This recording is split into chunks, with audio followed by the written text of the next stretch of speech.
साईबाबांचं 13वं त्या दिवशी झालं. त्या दिवशी एक अशी घटना घडली ती खूप कमी लोकांना माहिती. साई भक्त श्री म्हाळसापती यांच्या रिलेटेड ही घटना आहे. मित्रांनो, 15 ऑक्टोबर 1918 रोजी त्या दुपारी दुर्दैवाने असं काही घडलं की पूर्ण शिर्डी गाव अनाथ. म्हणजे आपले सद्गुरू साईनाथ महाराजांनी महासमाधी दिली आणि हा धक्का साई भक्त म्हाळसापती यांना बसला आणि त्यांनी अन्नाचा त्याग करून दिला. 13 दिवस ते भक्त पाणीवर नाही.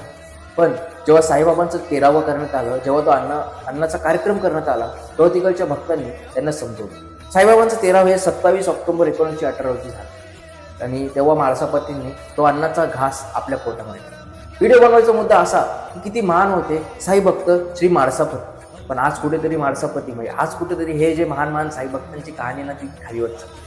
हाच आपला व्हिडिओ बनवायचा मुद्दा होता. आणि मित्रांनो, म्हाळसापती हे खंडोबा मंदिरचे पुजारी होते आणि त्यांनी सर्वप्रथम साईबाबांना आव साई म्हणून हाक मारले होते. सा म्हणजे साक्षात, ई म्हणजे ईश्वर.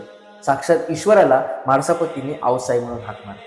मित्रांनो, ही माहिती प्रत्येक साई भक्तांपर्यंत पोहोचवा, कारण की येणारी जी नवीन पिढी आहे ना, तिला सद्गुरू साईनाथ महाराज काय होते हे समजलं. आपल्या बाबांच्या जवळचे भक्त कोण कोण होते हे समजलं पाहिजे. व्हिडिओला नक्की शेअर करा. जय साई.